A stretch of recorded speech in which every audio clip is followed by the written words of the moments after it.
Hello! Hello. Welcome to today's sprints. I just ran up the stairs, so just a little bit out of breath. Give me a second. Okay. Alright, so early release day. Hi, Donna. Welcome.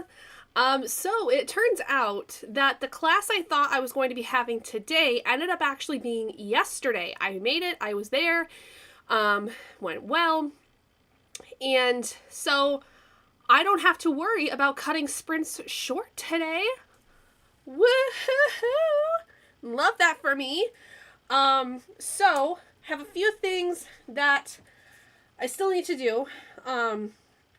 Regardless, I have one piece of homework I need to at least get started on because I had an IEP meeting that I had to go observe today, and because one of my assignments that I have for my pre-internship is I have to attend an elementary level IEP meeting and a secondary level IEP meeting, and basically write a piece that not only shows like the checklist that I have to go through to check for fidelity of each, but then write some notes on them, and then compare and contrast basically the elementary versus the secondary IEP meetings.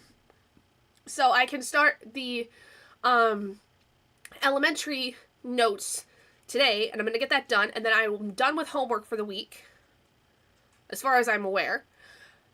And then I just have a couple content things that I need to work on, which includes working on the book I'm reading, which is still Grave Empire. I'm not gonna lie. Grave Empire, I'm not loving. At this point, I am not necessarily hate reading it, but I'm annoyed reading it. Because I hate the main character.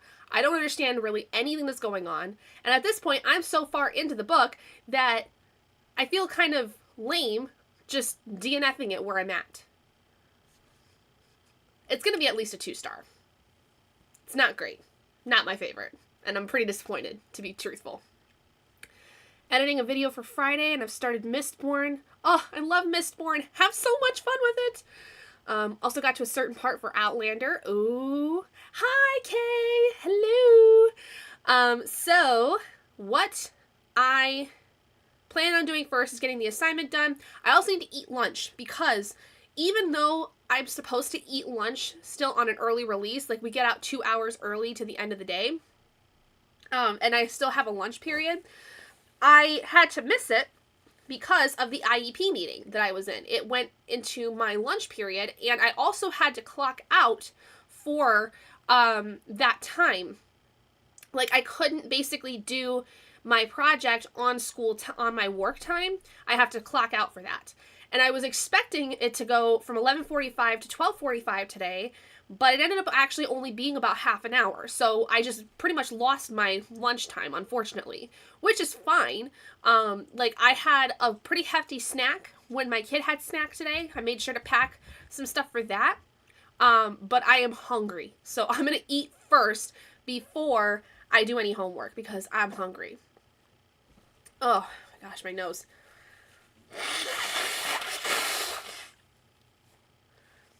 There's an Oscar!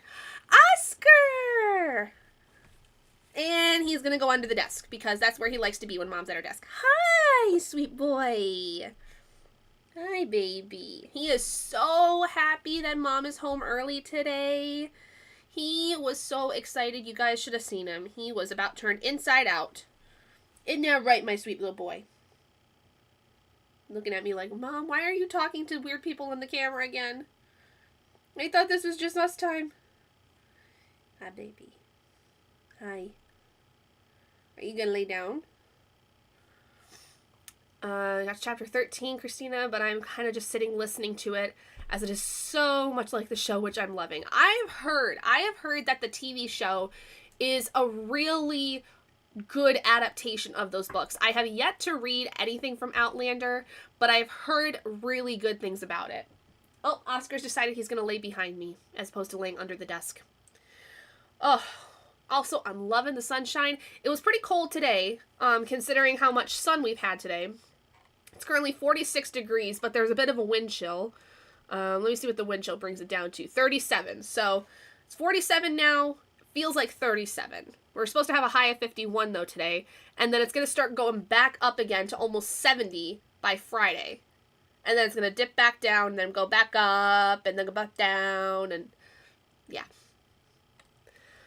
I saw something today on Facebook where it was like, we're in like second spring, no. Something's, I don't know, I don't remember what it said, but it was one of those things where it was like, oh, here's like the list of like all the actual seasons that we have, where it's like winter, false spring, second winter, something spring. I can't remember what it said, but it was really funny. So, hi Lily, sprint hopping, love it. Thank you for joining us. Thank you for hanging out. So yeah, I don't really have a ton of stuff to do tonight. So I think that the first sprint, I'm just gonna do my assignment after I eat my lunch, and then I just do one content thing that I can do right now. The other thing I have to wait because it's something for Patreon. But I can't actually do another post that I have for Patreon that I need to put out today. So we'll see. Trying to finish my library book by tomorrow night, The Last Garden in England by Julia Kelly. How much do you have left of it? I'm curious if you'd be able to finish it today. 40 degrees Fahrenheit? Oh no. Ew. Almost halfway through. Okay. How big is the book? Yeah, it was, so the thing, it was like winter, fall, spring, second winter, something else spring. I don't remember what the second part of spring was, but it was, full spring. Full spring is what it was. And then, it was winter, full spring, second winter, false spring, and then third winter, and then actual spring, I think was what it was. It's raining here today. Oh, that's perfect. Rain. I love it. Love that for you, Lily. Here in Canada, we say winter, still winter, not winter, and almost winter. Yup, that sounds about right. Sounds about right. I love that. Yeah. About 150 some pages left. It's super easy read as far as being interesting. Good. Okay, so it's possible you could finish it today. I think we could possibly do that with sprints. I think. Yup, sounds about right. Yeah. For sure. All right, guys, let's go ahead and get started in this first sprint. We're going to do a 45 to get us started off. Yeah, I'll eat my lunch. I will get an Instagram reel out. Also, I don't know how many of you are watching my stories right now on Instagram. I had a bit of a rant on my stories today, which was good. I hate some comments that I get on some of my old videos, like older videos, like videos that are at least 2 years old, I hate some of the people who just randomly find those videos and leave just really nasty comments. Go check out my Instagram stories if you haven't already. So, March is when Mother Nature's insurance runs out and she can't take her meds. Yup, pretty much. And she doesn't, because she hasn't taken her meds, she can't make up her freaking mind of what she wants. Got my coffee. Oh, nice. I have an energy drink right now. I have the Aspire Healthy Energy. I don't know, my husband got this. It's not one I would have chosen for myself because it has cyanocobalamin as opposed to methylcobalamin, which is not great, but it is what it is. But this is the mixed berry, and it actually tastes really good. It tastes really yummy, but this is not one I would have picked out myself based on the ingredients list. I've told my husband to get ones that say methylcobalamin, but does he read the ingredients list? No, he doesn't care. I just got a new coffee. Last one fell in the trash. No!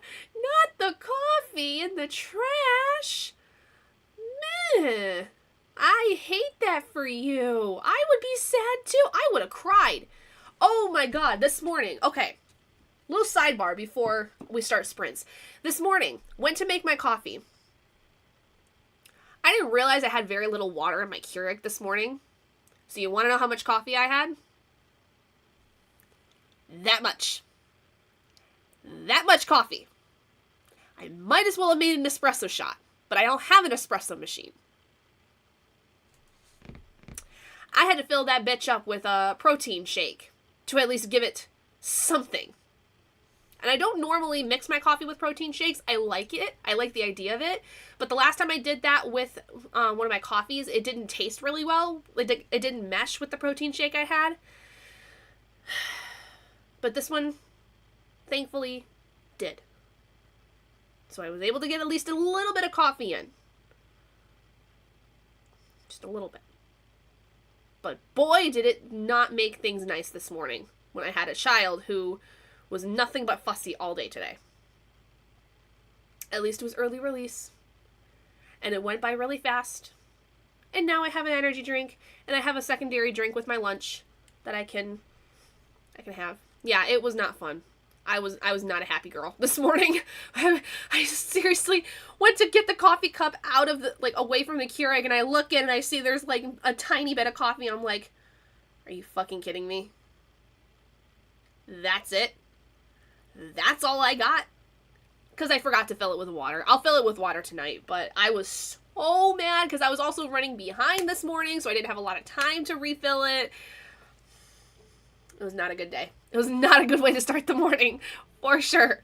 But, oh, I haven't even been able to tell you guys. So, look, obviously, the background's a little different now because we've been moving stuff around. We've got my 6-cube bookshelf that was downstairs in the office up here, and this is the last of my books. I have 2 open spaces right here. All my books fit on my shelves. There's none that are sitting on the floor anymore. Yay! My son is my barista, and he told me this is your last one today. Listen, child. We will tell you when we're done. Who is the adult in the room? I mean, he could very well be an adult, truthfully, if he's the barista. But you don't cut us off. We cut ourselves off.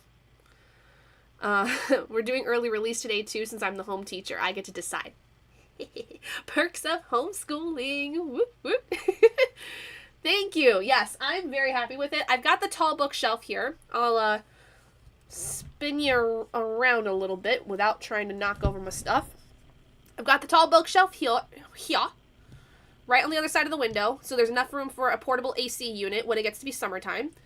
It's basically, at this point, just a housing unit for my knickknacks and stuffies and stuff that were originally on it, because I don't really need it for books at this moment in time. And then I've got my crochet stuff on the toward the bottom where you can't see it because of the books right here. But I've got my crochet projects right here, like my blanket, my cardigan, my Jack Skellington plush. But I've got like other knickknacks and stuff on there currently. Splash ended up in trash, lid off, all coffee out of cup. And I was like, we need to make more. And he said, fine. He is worried I drink too much. Yeah. My sister got after me yesterday. She's like, you need to maybe lay off the caffeine a little bit. Because I was like on the phone with her and my mom.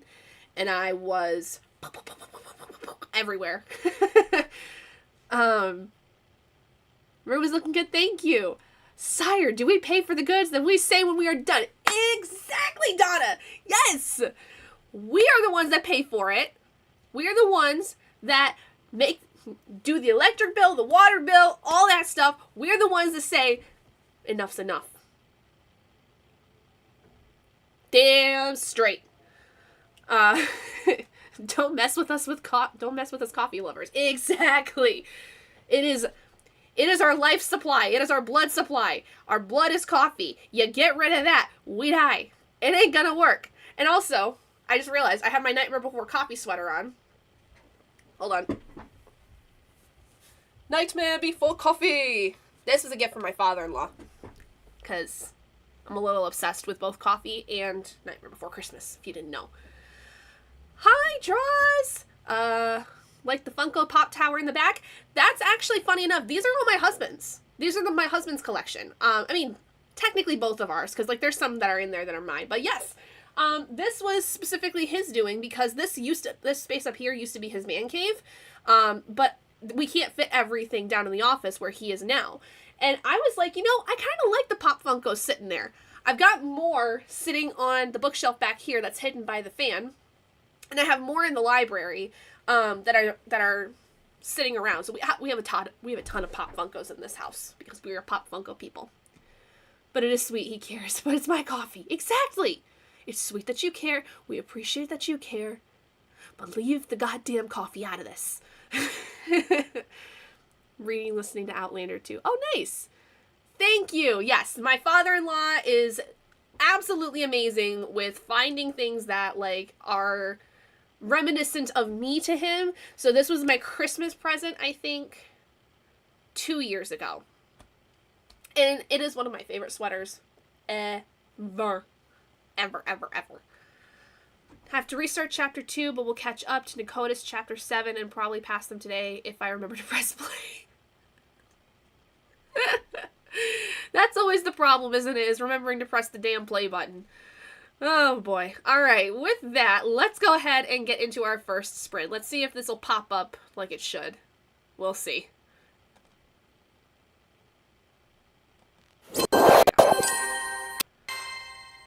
Nope, it did not. Okay, hold on. Hold, please. Hold, please. Let me... Okay, there's that. Okay. There we go. Now it's going to pop up. There we go. There she is. There it is. Thank you. Thank you. All right, folks. So we're going to go ahead and start off with a 45-minute sprint to get us started. I'm going to eat my lunch. I'm going to finish my assignment that I need to start on. And then I'm going to work on an Instagram reel and other content stuff for a little bit. So, yeah. Let's get to it. Let's do it, do it, do it. Started 2, but phone was acting up last night, so starting it over. Oh, that makes sense. I gotcha. Alright, let's do it, do it, do it. 45. Have fun, happy reading, happy productivity, whatever it is you're doing. And I'll see you guys in 45 minutes. Let's go.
Hello.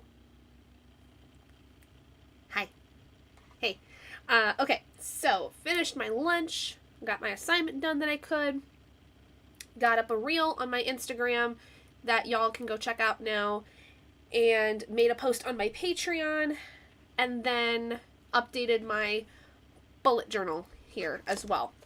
So, pretty productive. And also talked to my husband for a little bit, like texting back and forth. So, that was nice. Now I have stuff all over my desk. I got my video exported and uploaded and read one chapter of Mistborn. Very nice, Donna. Very nice. Happy for you. Alright. So, I think next sprint we're going to jump full force into finishing this monstrosity of a book because it is awful. I hate this so much. I hate it. But I'm not, like I said, hate reading it. I'm more annoyed reading it because it's just, I'm fed up with it. You know what? Screw it. I don't like this. I don't want to finish it. Executive decision being made here on the live show. We're done. I'm getting rid of the audiobook. I'm unhauling the book once the month is over. But no more Grey Vampire. I don't care. I don't care enough. It's not good. I don't like it. I'm over it, truthfully. So, we are going to remove it.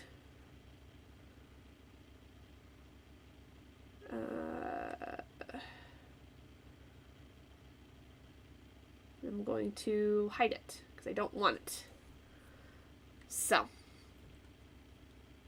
yep, thought was I hate it here. I do. I hate it. I hate it. It's so annoying. The main character, Peter, is so freaking annoying. I don't understand anything of what's going on in this. I don't like the writing. No. We're done. We're moving on because I am much more excited to get into this. I am much more excited to start To Shape a Dragon's Breath. Because Hillary has said that she really liked it. It's an Indigenous read by an Indigenous author. I am much more excited to get into this, which I don't have the audiobook for as of yet, but that's fine.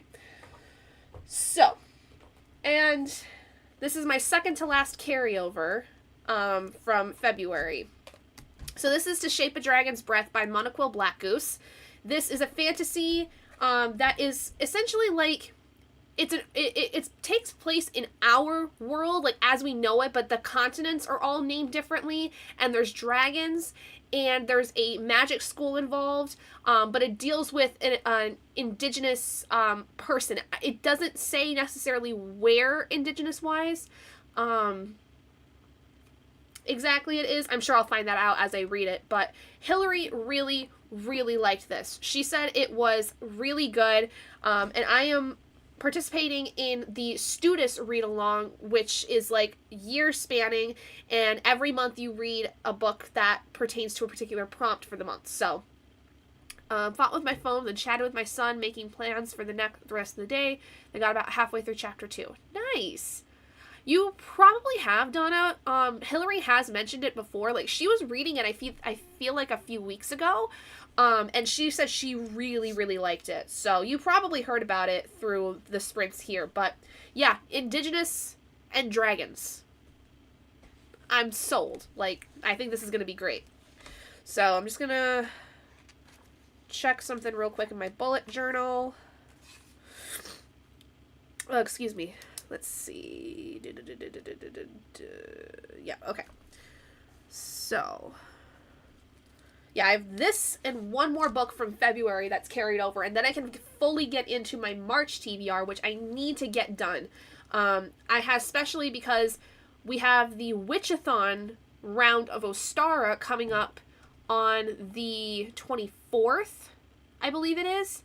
So I want to get through my books before that I have, because I have like 5 books for that, I think. 4 or 5 books I need to read for the Ostara read-a-thon. Let me see here. Where did I put it? It's right here.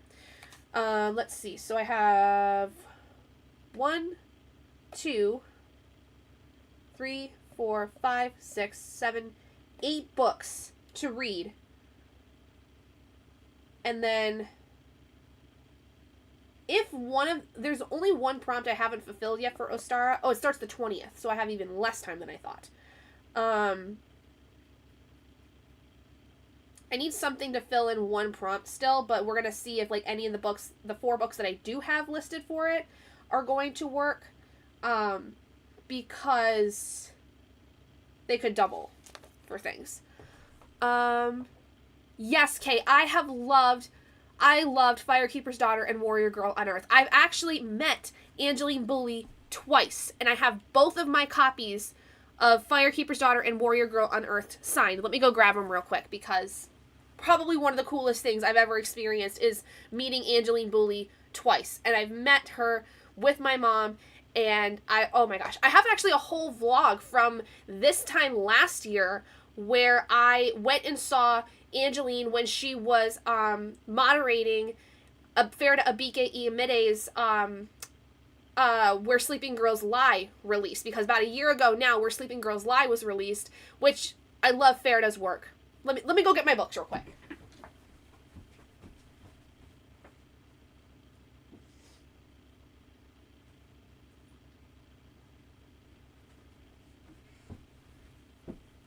And if you have not read these books, I love, like, you need to read these. Especially if you are a fellow Michigander. This is written by a Michigan author, a person of the Sault Ste. Marie Chippewa tribe, which my family, I don't know what specific tribe of Chippewa it is, but my family is from the Chippewa tribe. So I learned a lot from these books. Like, I love these, and I'm so excited for book 3 to come out later this year. I cannot wait. And if I get to be able to go again to see her in person and get that signed, I'm so excited. So I have mine signed and personalized of Firekeeper's Daughter. So there's that one. And then Warrior Girl Unearthed is also signed and personalized.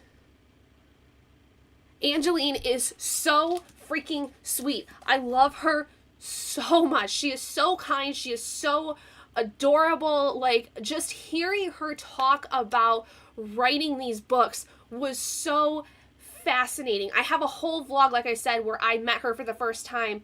Oh my God. I cannot stop gushing about this woman. She is an inspiration to me. She taught me so much about the culture that I never got to learn about growing up, because, like I said, my family is from the Chippewa tribe, but the only person that had any inkling of that knowledge was my grandmother. Well, is my grandmother, who's still very much alive. But her biological father was a really awful person, and he was the one that was native, or I believe he was half native. But he was an awful person, and so she did not have a really good relationship with him. So she did not get to really experience a ton of things culturally that she should have with the relationship she would have had with her biological father. And I have learned some things here and there, and we do a lot of research on our own, but I read these first, then I got my mom to read them, then I got my grandma to read them, and so all of us have read these and loved them to pieces, and we are all so excited for book 3 to come out. Like, I showed my mom the blurb for book 3 and the cover, and she, like, squealed. She was so excited. But these are my precious treasures. I will never give these up for anything because of the author, but also because they're personalized. Read the first one and loved it. Have the second, but I've not read it yet. Yeah. She's amazing. So, do you know anything about, Kay, do you know anything about what Warrior Girl Unearthed is about? Because if not, oh my gosh, it is coming out August or September. I think September. Okay. These are all companion novels. They're companion novels, so they deal with the same sets of characters in the same environment, in the same world, but they follow different characters. So this one follows Daunis. This takes place in the early 2000s and deals with drug trafficking within the reservations, things like that. Warrior Girl on Earth takes place much more modern time. It follows one of the nieces of Daunis, and this is dealing with reparations and more specifically about when people like dig up things that are native and essentially like how museums will basically just do everything they can to keep them out of the hands of the native communities that they are actually from. And if they do, you know, give them away, it's not for, you know, for little. It's there's having to charge millions of dollars for these things instead of actually just giving them to these communities. And so this book really follows a lot of that. So I won't, like, that's all I'll say about it. Like, there's more to it than that. But that is like pretty much what you would say, like, learn in the synopsis. This is following Perry, one of the nieces. The third book follows another character that we've met, and I'm trying to like figure out how to say this. It's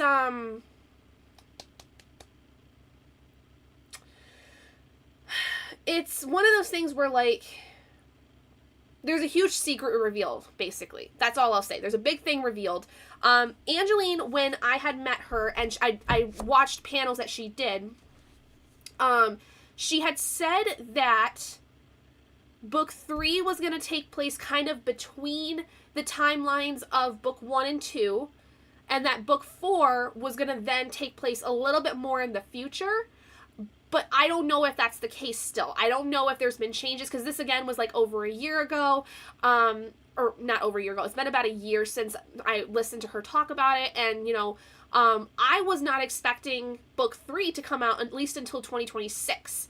So, I am really happy to see that it's coming out sooner than I thought. And I'm excited to see what happens, but there is a certain character that she mentioned in her panels that I thought was going to be a part of book 3, but they're not mentioned in the synopsis, so I'm interested to see what's going to go on with that. But read them, please. Like, especially if you are looking for an Indigenous author with Indigenous characters that talks about Indigenous problems and things that go on reservations and things like that. Read these books. They're so freaking good and fun and just oh my lord, I will not ever be able to give these up for anything. I would never. If my house was burning down and I could only save a couple books, these would be first on the list, besides any other signed books I have, but these would be number 1 on the list because these mean too much to me. So, really love history and historical fiction, hence Outlander. Yep, spent a lot of summers up there in the UP.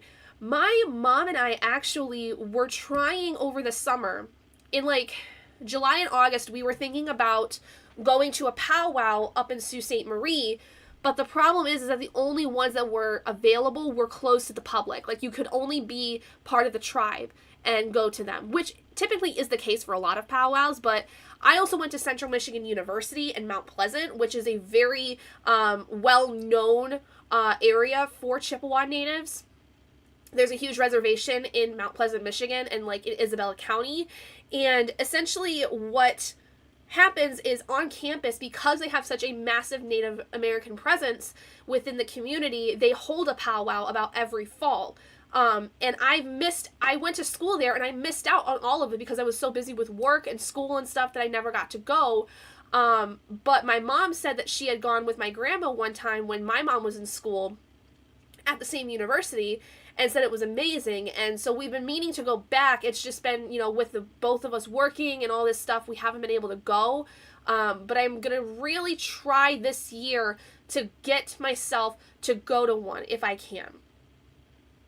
I have signed books that mean a lot to me too, but haven't met an author yet. Ferda and Angeline were my very first actual, like, meet in person authors, and I'm not gonna lie, I was a little starstruck. I was shaking with excitement at meeting them. And I really hope, because it was at my independent bookstore that is like right near my home. And it's like a little one. Like, and this was before this particular bookstore moved into their new space that they just moved into in the last like month. But now they moved into a space where they can actually have more space for events and things like that. So my hope is that come the release of book 3, I'm going to be able to go meet Angeline again at my local bookstore. And I'm so freaking excited. I'm so excited. There is a powwow in our area I have been, but then I was taken by someone who was part of the tribe, so not sure if it was actually open to the public. That's fair.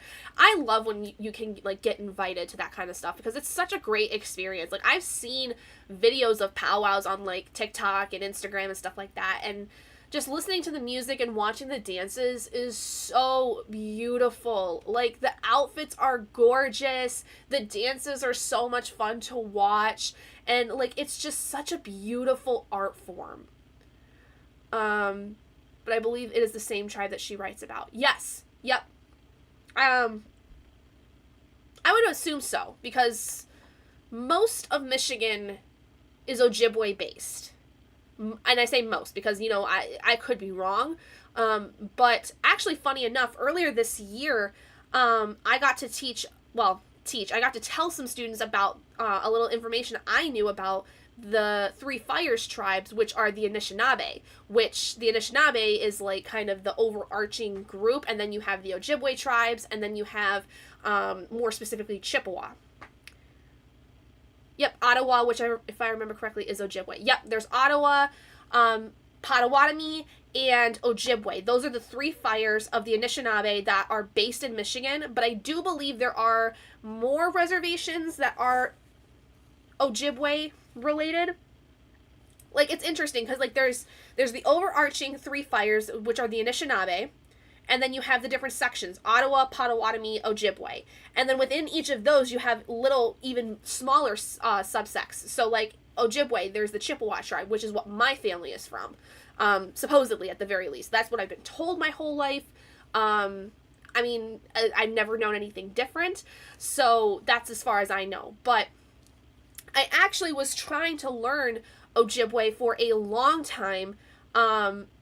And it's not necessarily, like, super hard. It's one of those things where, like, I just don't have the time or the energy anymore with being in school, and working. But I do have workbooks, that teach a little bit about Ojibwe language, and then I also found a YouTube guy that's, like, a professor. He teaches Ojibwe, but I believe he is in Arkansas? I think so. Anyway, really cool stuff. But my favorites. I love Angeline Boulley. She's a great person. And I just, I love it. I love it. I love it. I love it. Okay. Now that I have spewed my guts out about how much I love Angeline Boulley, we're going to go ahead and get into our next sprint here in just a second. I want to take a beading class. That would be so cool. Different from Ottawa, it gets confusing because there is the English names and the native names and then French. Yep. Yeah, it's, Ottawa and Ottawa are very different. They're, like, completely different tribes. They have completely different things going on. But I think, if I'm not mistaken, Ottawa is not, like, if you look at, like, the history of, like, where the placements of the tribes were, I don't think they were very far away from each other.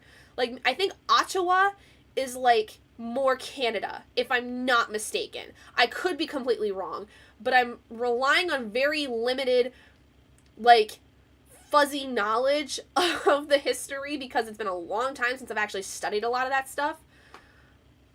Yeah, I always thought it was Ottawa, but then Ottawa is, like, I don't know. I don't know the pronunciations. I don't claim to be an expert, but I love it. I love everything to do with it.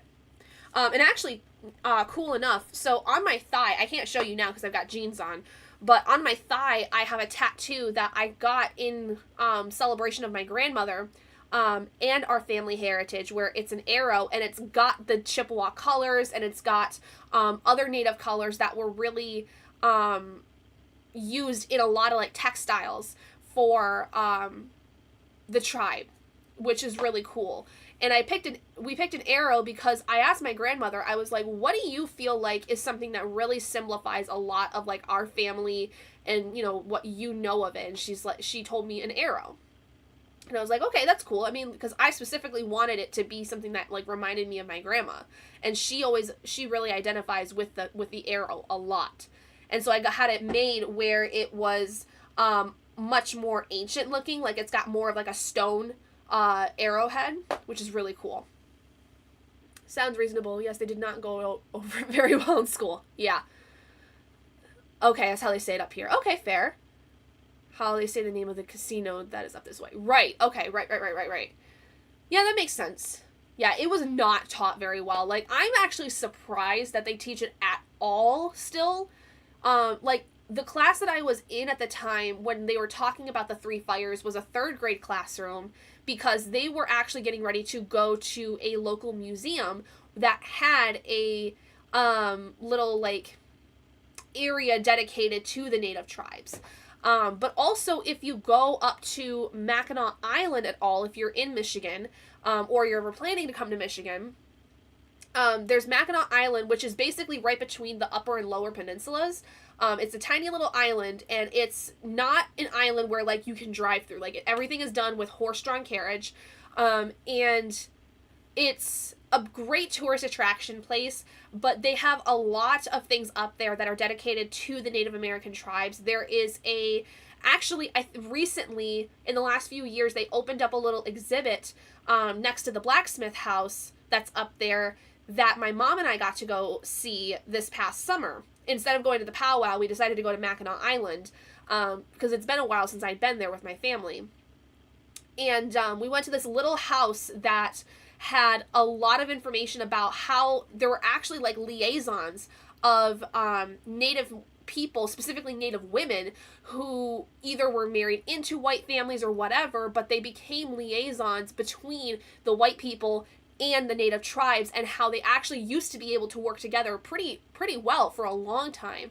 But then obviously the colonizers decided to take over everything and ruin everything for everybody, so it is what it is.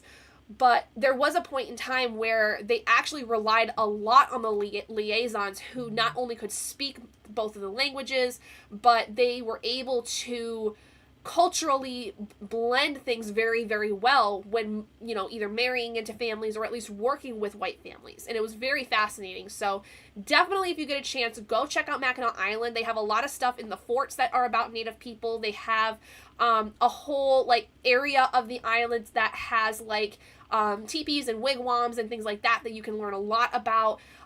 They have a cannon fire that goes off every hour, I think, or like at noon or something like that. It's very beautiful. It's very historical. And it's just such a great place to be. Like, it's one of the places that I find to be like a peaceful place for me and my husband both. Like, we've said multiple times, if we ever got the chance to retire, like, we would want to retire and have a place on Mackinac Island. Which, funny enough, there are families that live on Mackinac Island. They have a school, an elementary school dedicated up there for kids, but there's only like 12 students across the entire island, which is really interesting because it's just such a small island. There's not a lot of inhabitants up there. Love the children's books on the legends of how Michigan formed, like M Island, Sleeping Bear, Beaver Island, and I think there is a Drummond Island one too, where Booley set part of the book. Yes, so mostly what happens with Firekeeper's Daughter and Warrior Girl on Earth is that there's a lot of mention of Sugar Island, which is in particular where a lot of her books are placed. Sugar Island is just off the tip of Sault Ste. Marie on the in the UP. It's a very small island, but like it's fairly close to like the city. A lot of her book is placed in Sugar Island, but they do a little bit in Drummond Island and like other places as well. One about loons. Don't remember which legend that was at the moment, but there's a whole series of them. Yes, there are tons of resources to learn about the different myths and stuff like that. And I know that it's one of those things where, like, too, we are, I think, losing a lot of the stories that there are with the native tribes and the indigenous peoples. But I love how there are so many indigenous authors coming out that are writing stories and talking about the things that they, you know, grew up with, or things that, you know, culturally they knew about. Like, there's so many things in these books by Angeline where, like, she talks about things that, like, she grew up with, or things that, like, there's a whole ritual of, like, placing tobacco leaves in your shoes, because it's a way of not only offering things to the guides, but then also, like, it's a way of, I think, protection, if I'm not mistaken, or, like, being able to travel safely. Like, there's just so many little things that I love about these books, about the culture that is placed in it. And, like, they talk about the res parties and, you know, like, life on the reservation itself. Another decent book, it's not my favorite book, but one that I really liked that talked about reservation culture in terms of people who are considered outsiders, even if they're technically a part of the tribe, is Mask of the Deer Woman by Lori L. Dove. Yes, I actually have been slowly collecting some native stories, and I'm looking to find more. So if you guys know of a good place to find them, let me know. But I've been slowly collecting, like, little books like that, because I want to include them in my own personal library at my school when I have my own classroom. So, but Mask of the Deer Woman is a mystery thriller set on a reservation that deals with a character who was initially, like, born and lived on the reservation with her father, but she's half native, and she grows up, like, and moves away from the reservation for a long time, goes through this really tough period, and ends up becoming a police officer and an FBI agent. And then she is assigned to go back to her home reservation to essentially become, like, the sheriff and, like, take care of the reservation itself. But there's a lot of things going wrong, and there's a lot of things going on within the reservation and outside of it, political wise, that, like, are things that do happen on reservations that, you know, are really difficult to handle. But culturally, like, the way in which that sometimes they deal with outsiders or people, like, that they don't know, is really explored pretty well in that book, I think. I think that they do a really good job of, like, talking about, especially if you are originally from the tribe and you move away but then come back and nobody really knows who you are anymore, or at the very least, like, they might know, like, your parent or your grandparents they had at one point, but they don't know you, like, how they treat you as a person that is now living on the reservation or within the area of the reservation. It's not my favorite book in the world. I gave it a 3-star, but it was good enough that I thought, like, I'm obviously going to keep it because it's indigenous based, but it was actually really interesting to look at it culturally, the way in which it was, you know, talking about these different aspects, and then the political aspect of things, of, like, people coming in and colonizing, you know, the reservations and trying to make money off of parts of the reservations, like, different things like that. So I realized I'm talking a lot and really fast, so I apologize. I get very excited, y'all know. I think I'm ready for another sprint, though. I want to get into Shape of Dragon's Breath. I want to see what this is all about because Hillary loved it, and this is really cool too. So check this out. First thing in this book is you have a pronunciation guide for all of the names and all of the things that are involved in this because it's native based, which I love. Then you have also what looks to be a periodic table of elements, but they call it a periodic table of Skiltus, which is, I believe, having to do with the magic system that's involved in this book. And then you have the map of the known world, which looks very similar to what our actual map of the world is, but the names are changed. So they call, instead of calling it North and South America, they call it North and South Marksland. They call Russia Russland, Africa they call Africa, and like a ton of cool things like that. Like, it's basically the same world we know, except either it's in the future of some kind and the names have changed, or like it's just, you know, a reimagining of the world for the purpose of this fantasy novel. And it's really, really cool to look at this map. Like, it's very fascinating. And then, like I said, you have the pronunciation guide, which is, again, really cool because it looks like it's got all of the different tribes that are involved in it, and the names of the characters that are involved in this, and, like, other, like, terms and stuff like that. It's very, very cool. It's not often that, if you're reading a book by a, like, American author of any kind, unless there's a very specific kind of language involved in the world, that you'll see, like, a pronunciation guide. But, like, I really like how with native stories, because they know that, like, not everyone's going to know how to pronounce these things, that they do provide a pronunciation guide. I just thought it was really, really cool to see that. Kathy Jo Worgan is the author of at least a few of them. Okay, I'll have to look them up because I'm looking to add more for my future classroom library. So, alright guys, let me go ahead and get our timer reset so that we can do an hour. Alright, here we go. So, let's go ahead and get into our next sprint.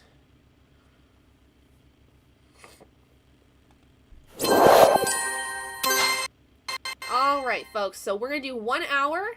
Enjoy, happy reading, happy productivity, and I will see you guys in a little while. Let's go.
Hello.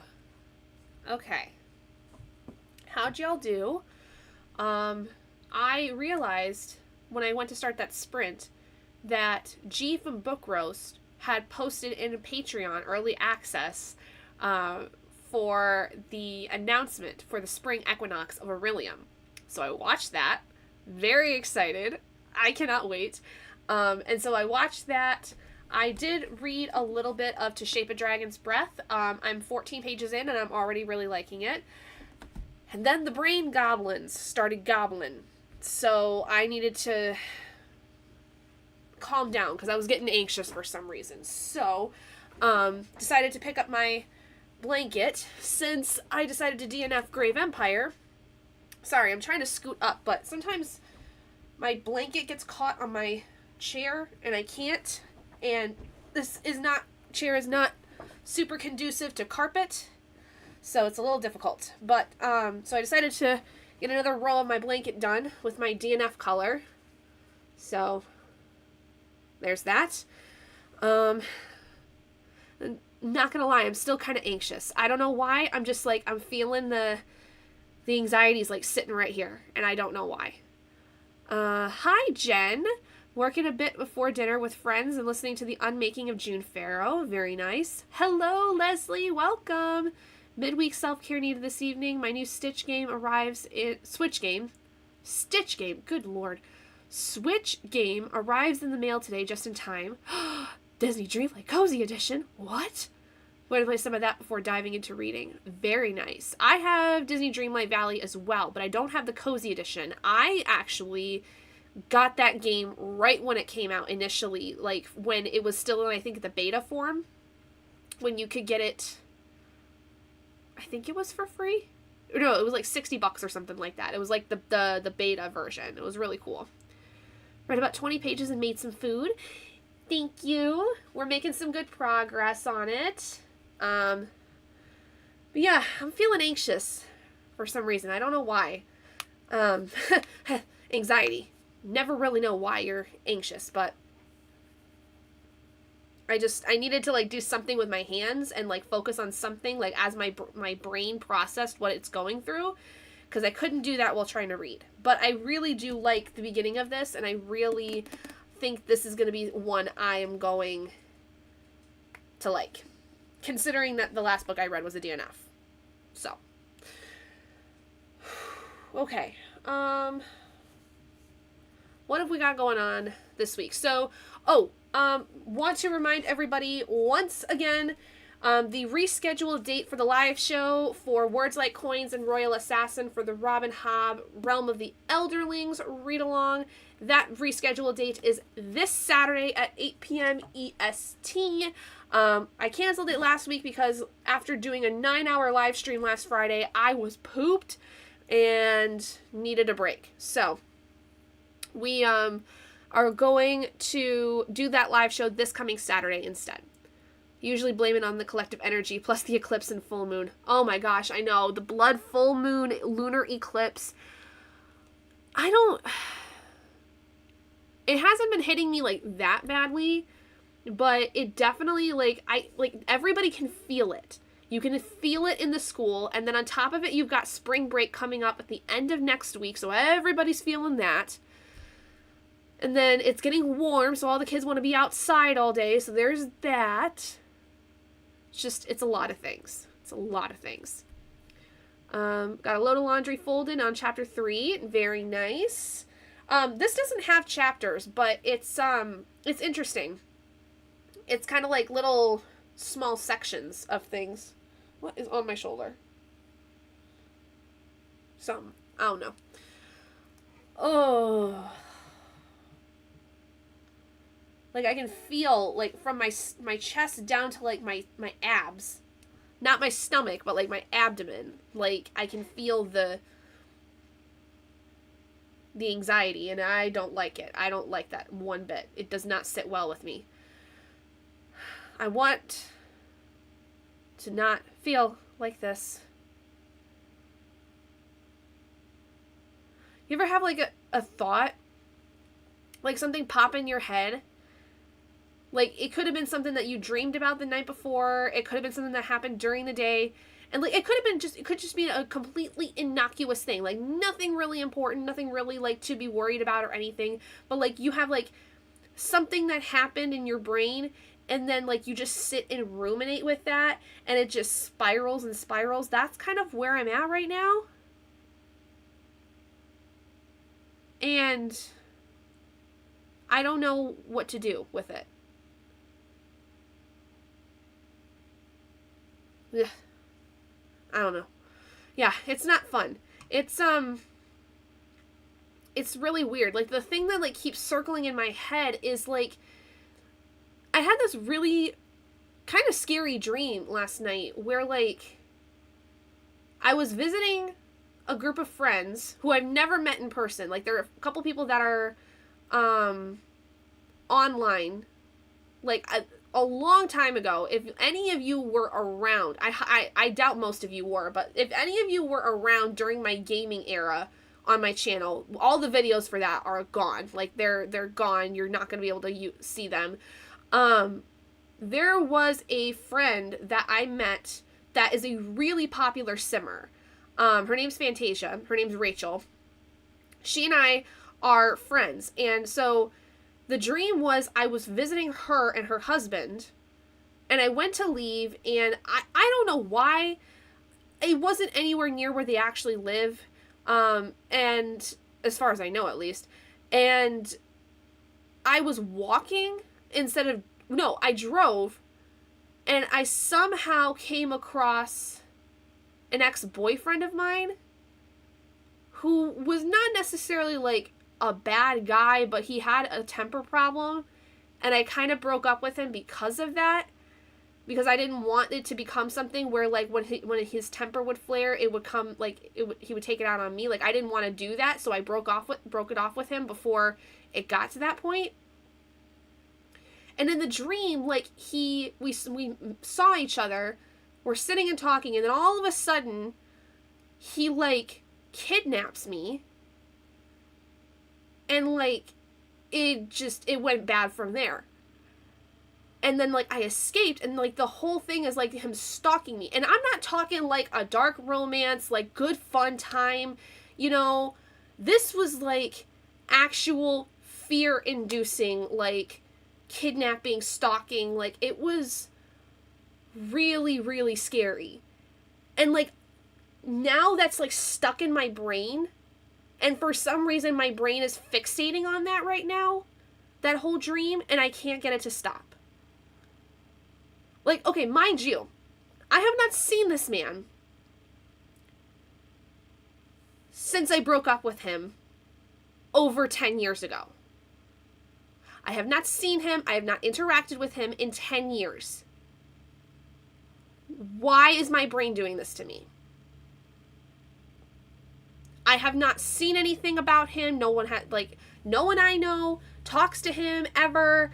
Like, he doesn't use any social media. Like, there's no reason why he would be popping up in my brain. So why is he? I know, like, some people are like, you know, dreams, like, sometimes if you dream about somebody specific, it could be because they're thinking of you. I hope to God that's not the case, because if what I saw in my dream is anything that he's actually thinking of, that's really freaking scary.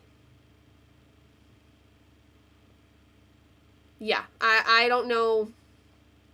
That is what my brain has been fixating on for the last, like, half an hour, and it's giving me a lot of anxiety. Been out of school for a while now, but I recently had the feeling that I did not complete an assignment, or I skipped a class and was about to be grounded. Yeah, I've had that happen. I have had that happen a lot. Left my ex in 2011, and I still have nightmares about him. Hopefully you don't have any more of those dreams. I don't know what it is, because if I have, like... I mean, like I said, I haven't seen the man in, like, 10 years, since I was 17. We have not, like, well, okay, let me edit what I said. I've not seen him since I was 19 because, or no, I was 8. Was I 18 or was I? No, I was 19 because I just gotten my Doctor Who tattoo. And I had just gotten it that day, and I saw him. And that was the last time I saw him. So I was 19. He would message me, like, he would text me, like, on my birthday or, like, Christmas or something for, like, you know, but it was, like, long spans of time. And he was very cordial. He was very nice. But he hasn't done that in about 8-9 years. Like, we don't talk. I'm friends with him on Facebook, but he does not do anything on Facebook. He does not have any other social media. And, like, while we were dating, he never, like I said, he never hit me. He never did anything to me. He was a very nice guy, but he had a temper problem because if he and his family, like, were arguing or something like that, I remember vividly walking into his house one day and seeing a hole punched in the wall. And I was like, what happened? Like, how did that happen? And he's like, oh, I punched it. Yeah, my fist went through the wall because my dad and I were arguing about something. I'm sorry, what? And, like, I was like, we'd only been dating for a couple of months, mind you. And when that happened, I was, like, immediately like, no. I am not even going to risk the chance of this becoming something where when he gets mad and he punches something, it ending up being me at some point. I was not even going to risk it. Not happening. Like 16, 17-year-old me was like, no. And then, like, when I met up with him, or not really met up, but, like, when I saw him again when I was 19, he asked me, like, why we broke up, because I kind of broke up with him, like, pretty suddenly. And he was, like, I tried to explain to him that I just wasn't really into him, that whole thing really scared me. And then, like, by the time, like, when I saw him again, I was dating Robert at the time. And he's like, what does this guy have that I don't have? Why did you break up with me? Like, I still don't understand what exactly happened. And I told him, I was like, listen, like, you scared me. Like, I was scared for my life because you punched a hole in a wall when you talked about, you and your dad getting into an argument. And he kind of was like, okay. I'm like, I was not going to put myself in a position where, like, in the eventuality being, like, if you got mad that I would get hit. I'm not doing that. And he didn't really respond to me about that in particular. He kind of was just like, okay, cool. Like, now I feel like I understand. And I'm like, okay, but do you? And like I said, like, he would text me on my birthday, and he texted me at Christmas, but then, like, he just, that was, like, after, like, that, year, and then he stopped. Like, I think it was pretty much that Christmas, he stopped texting me, and I have not heard from him since.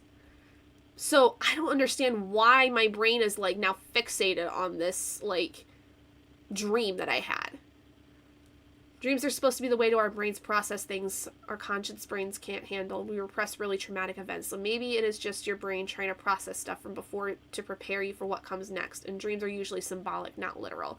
Yeah, like, I don't know. Like, I don't know what exactly I have to process left from that relationship. Because, like I said, he was a pretty decent guy. Like, I'm not gonna lie, like, part of, like, what I'm ruminating on, too, is the weirdness of, like, our situation that it was when we were together. Because, like, okay, I'll give you some backstory. So, before Robert and I were dating, we were really good friends for most of our lives, right? Like, middle school, we met, all this stuff. So, I met my ex-boyfriend prom night of my junior year of high school. He was, this guy was a senior in high school. So, this is, like, May of my junior year of high school. So, a little backstory on that year. That year, I had basically a friend that I was basically in love with. I had been for a couple of years and was, like, trying to get his attention and all these things. The school year before, he and I dated for about 2 weeks before he cut it off because he had just been dumped previously by a girl that he had been dating for a year, thought that I was rebound, didn't want to do that to me. Meanwhile, I'm heartbroken. That whole summer, I'm just, like, heartbroken. I don't want to, be with anybody but him, all these things. there's a whole thing that happens between me and Robert that I like basically ended up turning him down before. And then like that May, my junior year, I'm at prom, and this guy that I was really into was with somebody else at prom. And it, like, I was heartbroken. I spent that entire night of prom sitting by myself, crying my eyes out. Because I was so heartbroken that this guy that I was so into was not with me. Talk about fucking dramatic, right? I mean, this is 16-year-old me. So fucking dramatic. But what happened was a few of my friends, I guess, had been feeling really bad for me. Like, they really felt bad that I was feeling this way, and they wanted to make me smile. They wanted me to feel better. And they picked a guy that I had never spoken to before, had no knowledge of what his first name was or anything like that. They sent this guy over to me. And he's like, you know, would you like to dance? And I'm like me, I'm sitting there like tears stream down my face, makeup all running down my face. And I'm just like, what? And he's like, do you want to dance? And I'm like, oh, okay, sure. He's like, I'm Matt. And I'm like, okay, Matt, sure. We'll dance. And so he danced with me, and he was asking me questions, like getting to know me.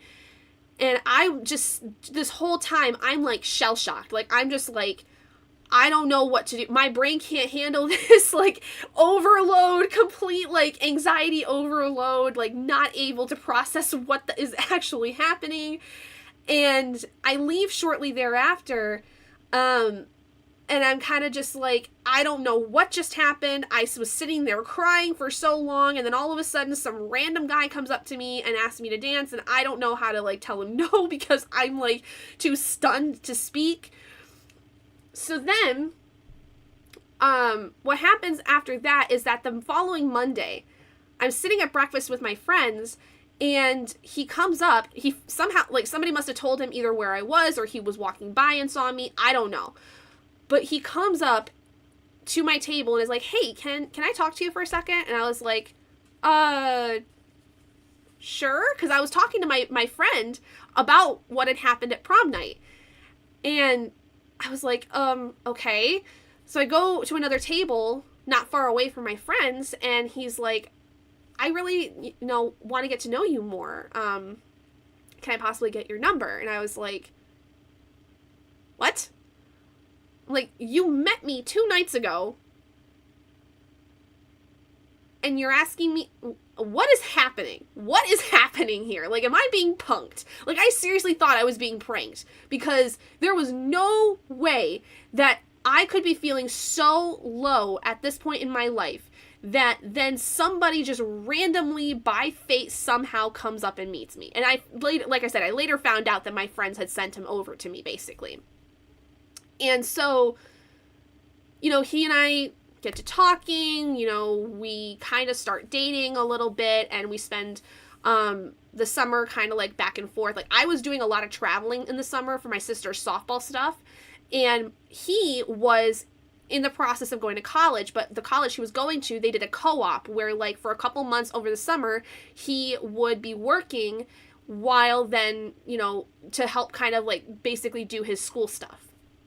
So I didn't really get to see him a lot during the summer, but we texted back and forth a lot. And the times that we did get to see each other, we would like hang out and we'd watch movies and play games and all these things.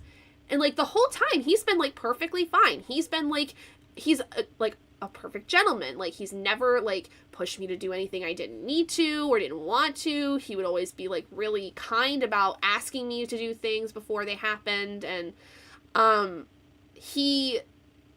like, it was just the most random thing, because, like, this whole incident with the wall was a completely random thing. I just go over to his house one day to, like, go hang out with him, and I see the hole in the wall, and I'm like, what happened? Did something fall and hit it? And he's like, no, I punched the wall. My dad and I were arguing, and I got really mad, and I punched a hole in the wall.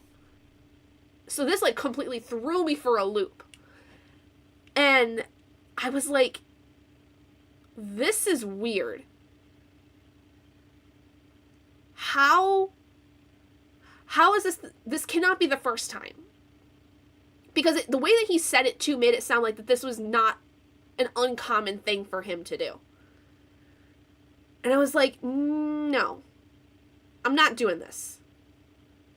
Could be something completely different, but something your subconscious connects in some weird way. Yeah, that's all I can say at this point, is that for some reason my subconscious is throwing me for a loop, because there's no reason as to why this dream would be happening and why my brain would be fixating on this.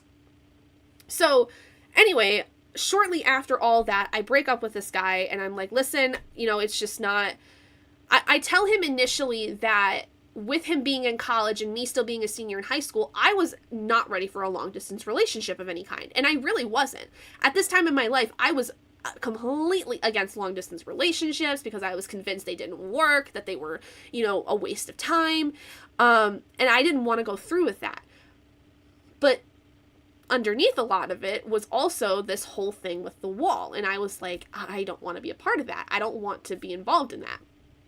So when I broke up with him, he was like, wait, can we talk? Like, can we sit down and actually talk about this? Because I don't want this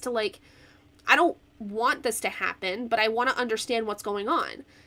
And so I had him come over, and I remember my dad was really confused at the time, because he's like, wait, you broke up with Matt, but he's coming over and you're going to talk with him? I'm like, I mean, kind of. Like, I'm breaking up with him, but he wants to try to talk through it.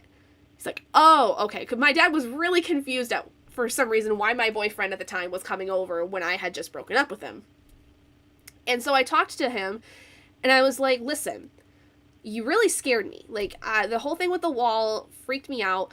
I also am not ready for a long-distance relationship. I don't think it's going to work. I don't feel like I will be able to necessarily like keep my full focus on you with being in my senior year, and I don't think you're going to put your full focus on me because you're going to be at college, all these things. So I broke up with him, and then a couple months later, Robert and I start dating, because it just kind of happened that way. And over the course of our relationship, because Robert and I started dating in November of my senior year, and over the course of that school year, because I, for one, had been friends with him for a long time and knew him as a person and knew what he would do, with a long-distance relationship, because I know him. He's been, like, my friend for years. I know how he is with relationships. I felt more comfortable when I was going away to college with having a long-distance relationship at the time.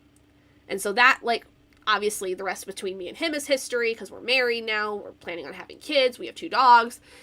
There's all that. So then fast forward to when I'm 19. I just got my Doctor Who tattoo that I have here, my second tattoo. And I'm at the store, and I'm checking stuff out before I head home. I was basically getting, like, lotion, because I just got the tattoo. I went to go get Aveeno and, non-scented Dial soap, basically, to do the cleaning of it. And I hear Gabby, and I turn around, and there's my ex-boyfriend. And he's like, wow, how are you? Like, it's been a while. And I'm like, yeah, it has. It's been, 2 years. And he asked me out to lunch, and I'm like, okay, there can't be any harm in that. It's been a minute. I'd like to, I wanted to be friends with the guy, at least. I didn't want to be in a relationship with him, but I at least kind of wanted to be friends with him. I was like, okay, sure, what, no big deal. Let's see how things are going. And then he's like, when we're at lunch, he just starts grilling me. Like, I still don't understand what happened. I still don't understand why you broke up with me. Now I'm hearing that you're with some other guy, and, you're gonna... And I told him, I was like, yeah, I'm been with somebody now for about 7 months at this point. Or no. This would have been over a year.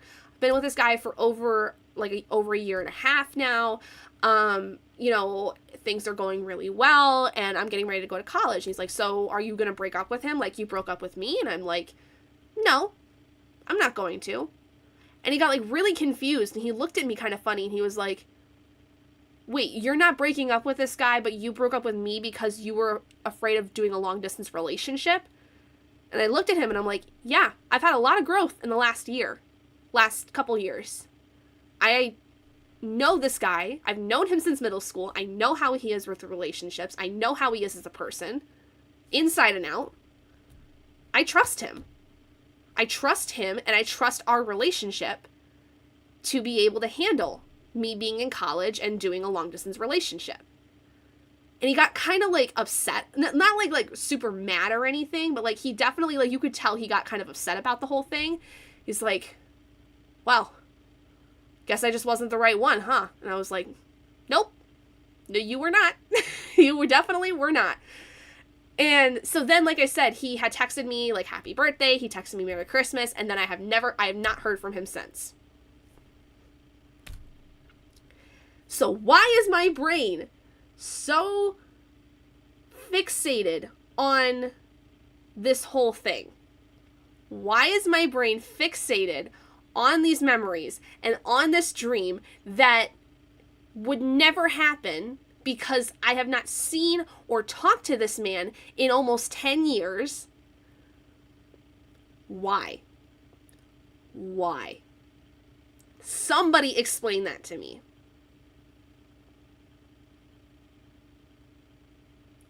Why is my brain doing this? I don't get it.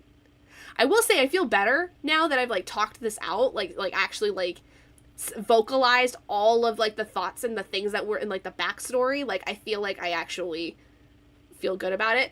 I don't know. Like it was just a really, like I said, the guy had up to that point had been extremely amazing. Like he was a gentleman. He was very attentive. He was very caring. That was one incident. No past behavior indicated. One time. And I just was like, nope, not even going to try. Not even going to risk it. And I don't know how he is now as an adult, as like, you know, if he had changed at all with that.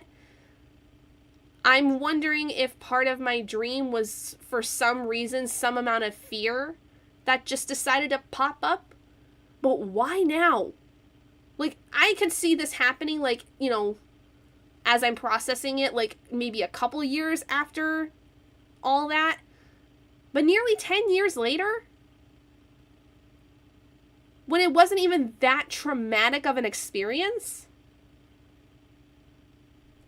Somebody with a psychology degree, please explain this to me, because I have no freaking idea. I have no clue why this is happening. I don't know. It's really freaking annoying, though. Because, like, these are the kinds of things that, like, my brain is, like, just fixated and ruminates and cycles on these things. You think so?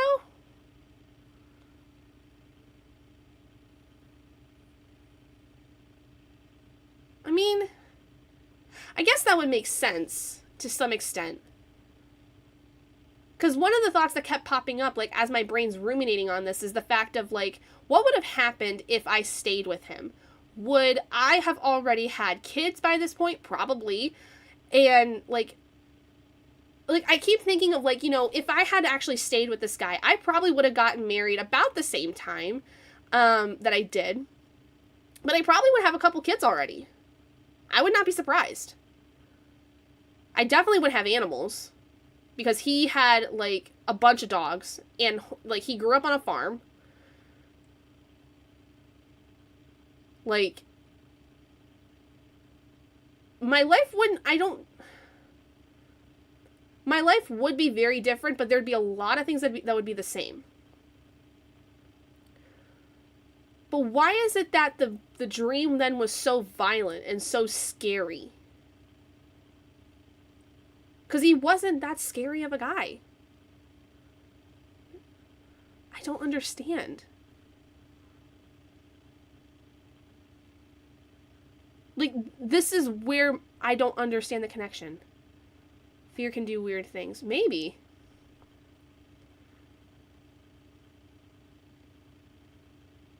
Maybe so. I don't know. It's very, very, very odd. I mean, change is scary.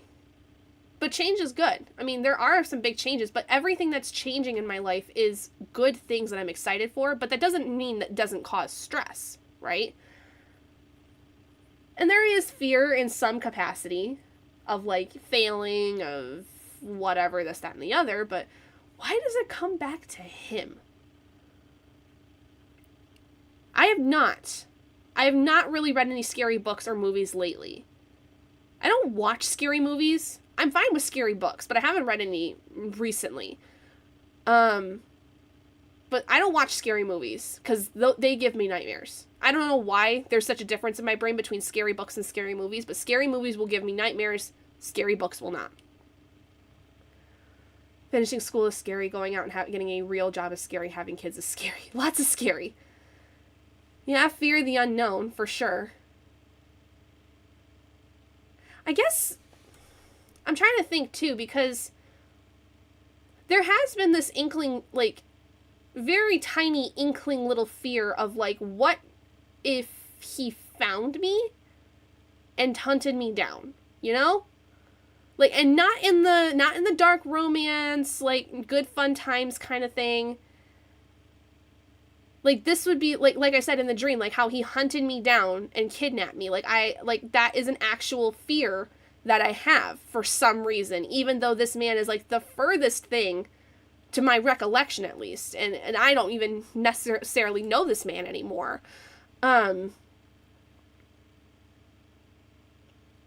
It's always been kind of this, like, back of my brain fear of, like, what if this guy shows up and tries to fuck everything up? Maybe that's what it is.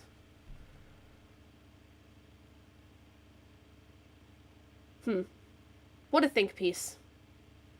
What a think piece. That's odd. But like I said, I do feel better now that I've actually, like, put that out there and, like, said these things, because I feel like that when it comes to anxiety, like, it's really hard to, like, be able to talk about these things anymore, because, like, people are like, well, you don't have anything to be anxious about, or that's such a silly thing to be worried about. But, like, being able to, like, put everything out in my brain that is, like, I'm fixating on, and have you guys, like, actually, like, understand and, like, kind of talk me through it, makes me feel better. I mean, we've talked before how this is therapy, right? This is therapy time. Maybe it is that part of your brain that says things are going too well and the other shoe is going to drop. That's kind of what I was thinking, is, like, everything is going well. What is going to happen? What's the likelihood of something coming by and fucking it all up? Like, that's a very constant thing for me. Is that's a constant fear of, like, when is the other shoe going to drop? Wow. It's not just therapy time for you guys, it's therapy time for me, too. I haven't been to therapy in months, because I have no insurance. Talking it out can remove the power it has, and if it gets bad, drawing it out and burning it can help. Yeah. I know that with this full blood moon lunar eclipse, it's not a time, especially with it being in Virgo, okay? Let me get a little witchy here on you guys. So, this lunar blood moon full eclipse is not a time for manifestation. This is a time, especially with it being in Virgo, to not manifest, but to really look at things from, like, a perspective of what is exactly the things that I need to start putting away, things that I need to start moving away from. What am I looking to put behind me in order to move forward? So, it's very likely I may need to do a burning ceremony of some kind where I burn away some of the fears that I have that are holding me back. So, if anyone wants to join in on that, please feel free to. Because I think we all could do that every once in a while. Take some stuff and burn it away and get all the bad juju and the bad vibes and all that away. Got some things I can burn, and some things that I do well to get rid of. Moon adds a whole other dimension to things. The moon can flip things on their head if you're not careful. Yeah. can definitely intensify a lot of things too. Like, I know especially during, like, when it gets closer to a full moon, my dreams do become a lot more vivid. Because that energy is so potent and I am so connected to the moon. Like, I have always had a pull and a draw to the moon ever since I was a child. And I've really synced myself up in a lot of ways to the moon phases and the different eclipses and all that. Fair enough, Lily. Fair enough. If you're afraid of fire, don't do it. But you also, you don't have to necessarily use fire. There are other types of, like, burning rituals that don't involve fire. It's really just a way of using energy to remove something. So you could do, like, a jar. You could do, like, you can make runes that would protect you from certain things. Like, there's tons of ways to do it. Draw it out and make it as detailed as possible. That was the advice I was given for reoccurring nightmares. Yeah. I think I'm gonna do that. I think on Friday, yes, ripping and destroy. Yes, that's another great way. So if, like, Lily, if you take, like, whatever fear it is and you rip it up into a bunch of pieces and just let it go with the wind, that's a great way to remove it. It's basically like a type of ritual that helps you to visualize and in some way physically handle in some capacity what it is you're trying to remove. Yeah, so a jar, ripping things, drowning it in water also, I've heard, is, like, for some people works really well. Yeah, and, like, a chalkboard or a whiteboard, you know, like, you could draw it out or write the word or something and then just use your eraser and get rid of it. Like, tons of ways. Burning is just one that I like because while I'm a water sign, I have quite a bit of fire in my chart, and fire is very cleansing for me personally. Like, heat and the energy from heat is very cleansing for me, so that's why I tend to do fire. But that's completely up to you. Burying it, yes, Kay. Burying is also good if you have the ability to, because I know some places, especially if you have a rental, not really allowed to dig up the backyard or anything. My place, like, my landlords.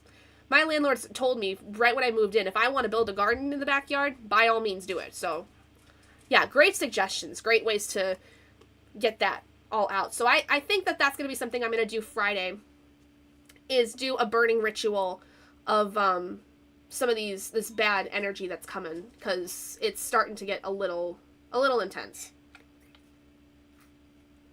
And it'll be perfect. Oh, sorry, my nose is running again. Alright, well, therapy session for right now is over. How about we get into our 75-minute sprint? I think that's a good time. Thank you guys for letting me sit and yap at you about this really weird anxiety spiral I got into. I greatly appreciate it. I know that sometimes people are like, oh, it's too much talking, but I'm like, I'm a yapper. It's just what I am. Take it or leave it. Planting something peaceful over it is good too, like a tree. Yeah, trees, flowers, plants. Basically, like, just taking the bad energy and transforming it into something good. It's really great. Those are some great suggestions. Oh, excuse me. Alright, let me go ahead and get us over to our timer.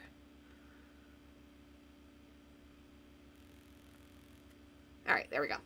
Okay, guys, 75 minutes. Let's go ahead and get started. I'm going to finish up the row on my blanket here. I think the husband has arrived home because the dogs are going crazy. So I'm going to hang out with him for a minute and probably get the last of the stuff that's up here that are his. Yeah, we'll just kind of go from there. So 75 minutes, let's go ahead and get started.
Hello.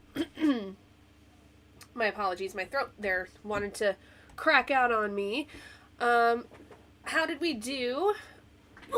Alright. I forgot that it was my turn to make dinner tonight. So I made dinner, had dinner with the hubs, and sat outside with the boys. I did get the row of my blanket done. So we have our new row on there.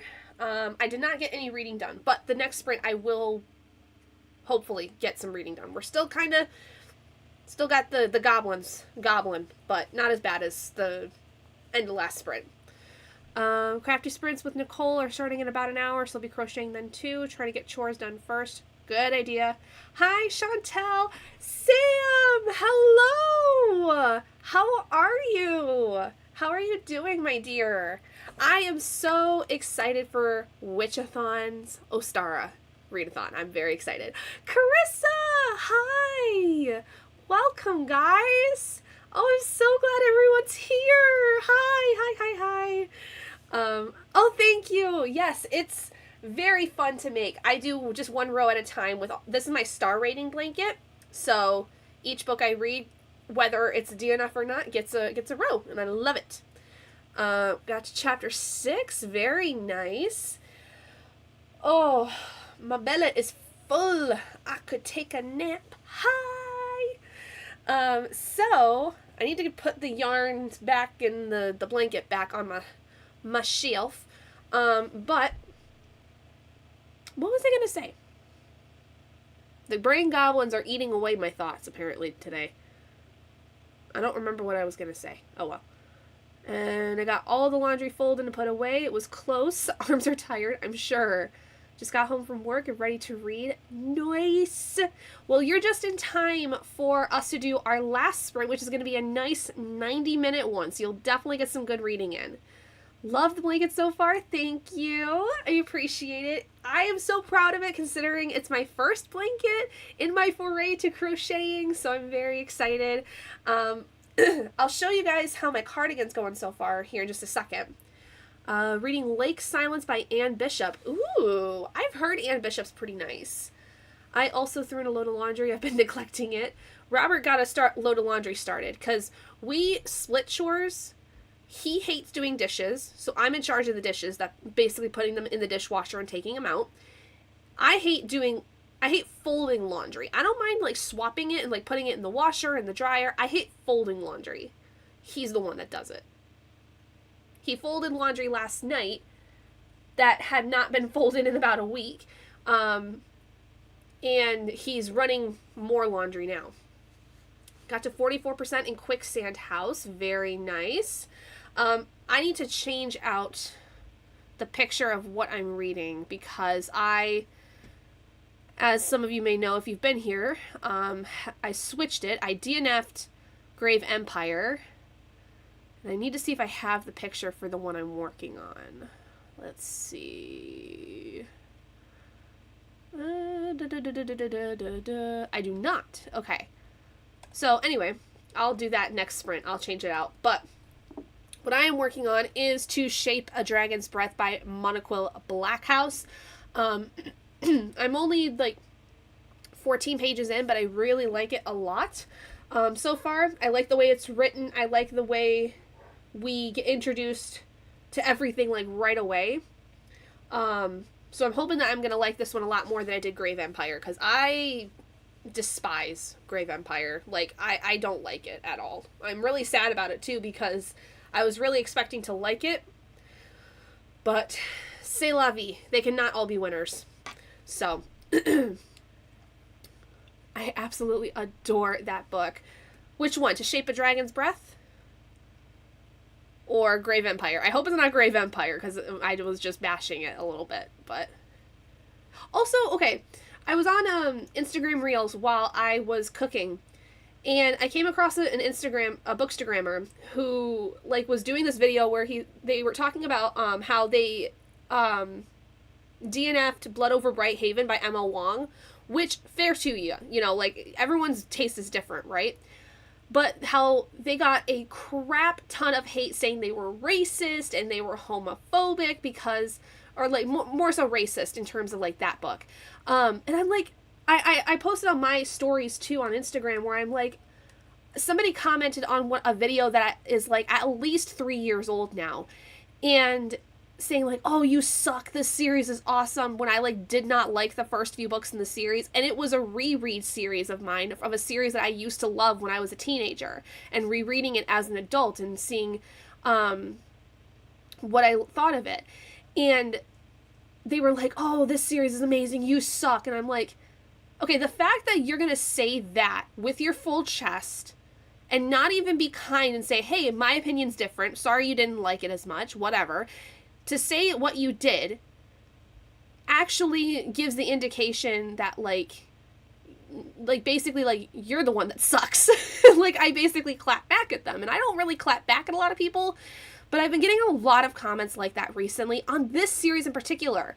Like the Thirst series by Christopher Pike. I loved the series when I was a teenager, and I reread it a few years ago. I didn't like the first few books. They weren't that great, but it was also a product of its time. They were written initially in the 90s, and then the series was picked up again and modernized for like the 2000s, 2010s. But like I've been getting a lot of comments on those videos recently saying like, oh, my opinion sucks and all this, and you're an awful reviewer because you hated this book and I loved it. And I'm like, I'm sorry, who exactly's opinion is right in this scenario? Neither of us. I have my opinion, and just like everyone else, we all have assholes, and we all have opinions. What do they say about opinions and assholes?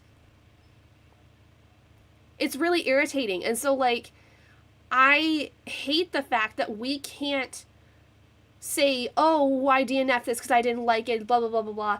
And, like, we get bashed for having an opinion. Like, come on. And this is, like, super, like, mostly, like, on Book Talk, I see a lot of this drama happen.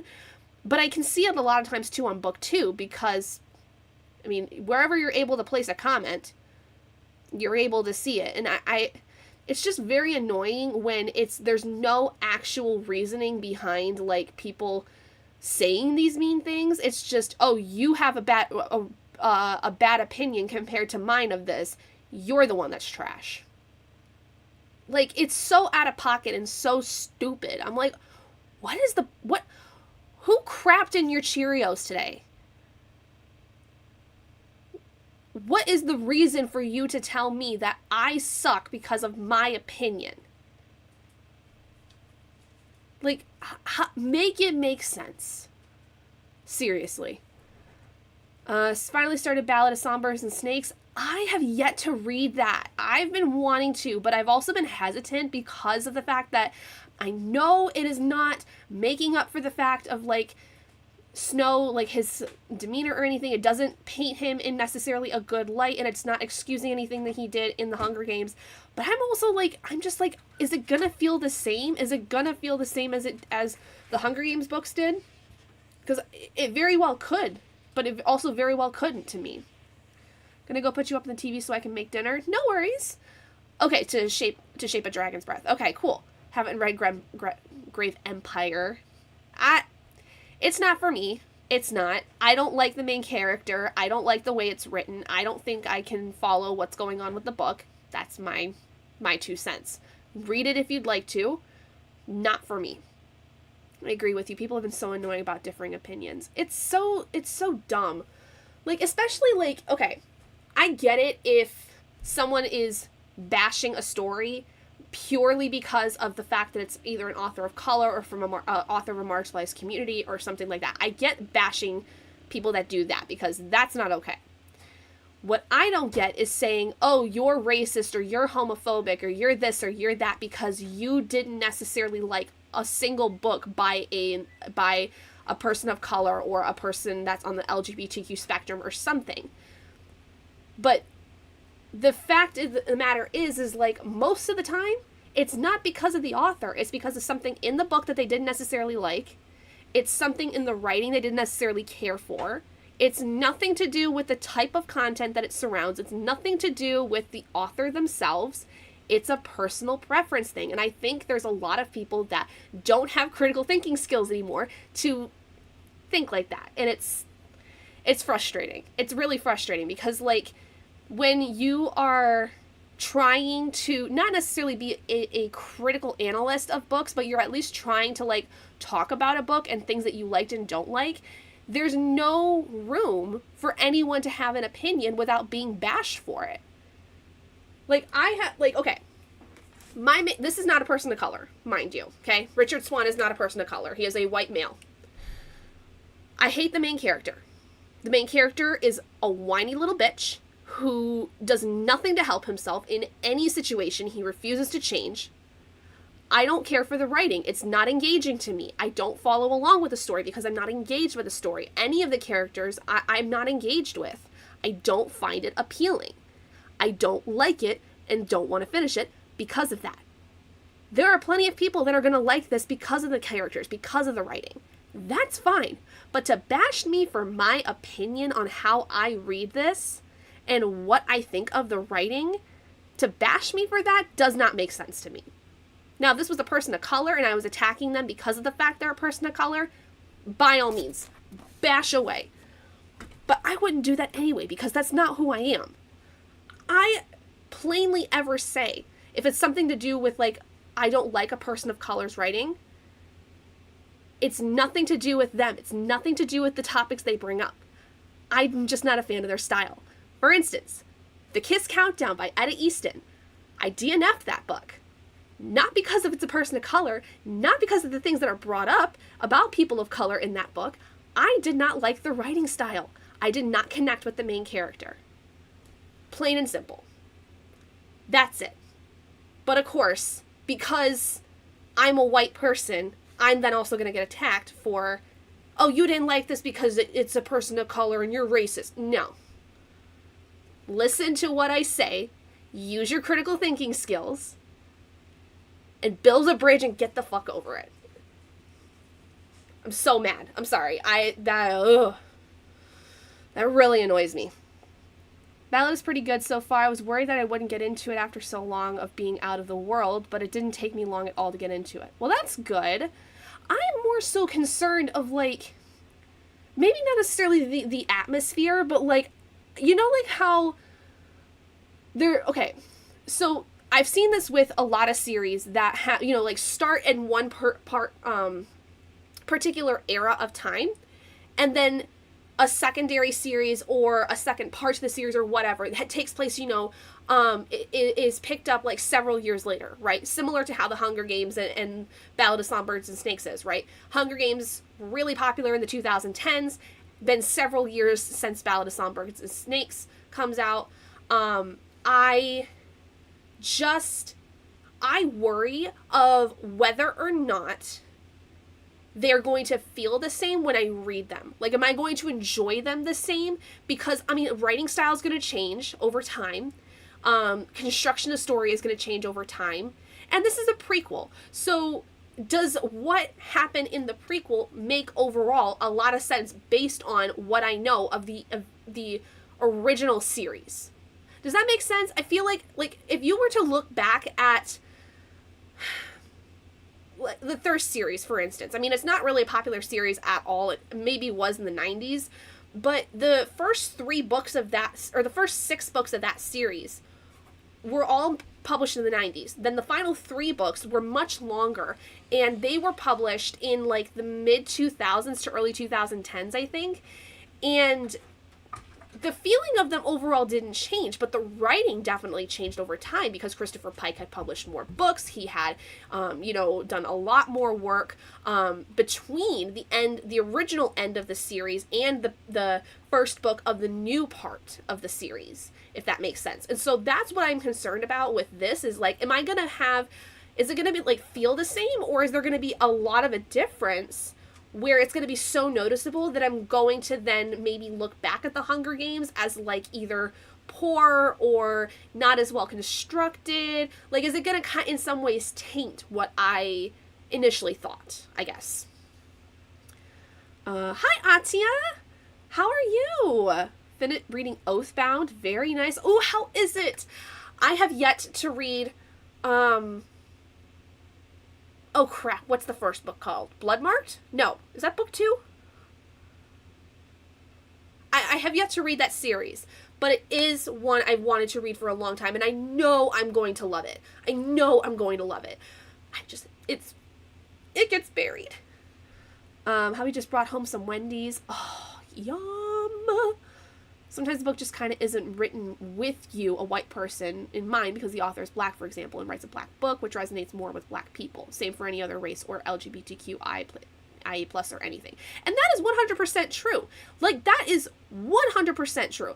When I think of a character, though, like any person, doesn't matter the race, I want to connect with the person. I want to find something that I find appealing about them, and also that, like, I have a similarity to, right? I don't care about the race. I don't care about the sexuality, right? I want to be able to feel like this is a character I would want to root for. I would want to see do well, you know? In Grey Vampire and in The Kiss Countdown, for instance, the characters were not characters that I could connect well with. In The Kiss Countdown, I again felt like the character was really kind of like whiny and not doing anything really for themselves. They were really relying on way too many other people. And while that's like part of the plot device with the character, it wasn't appealing enough to me to where like I wanted to continue seeing her story. You know, I didn't want to like know her because I was not connected to her enough to really care about seeing her get in this relationship or seeing her get in this friendship or whatever the case is, you know?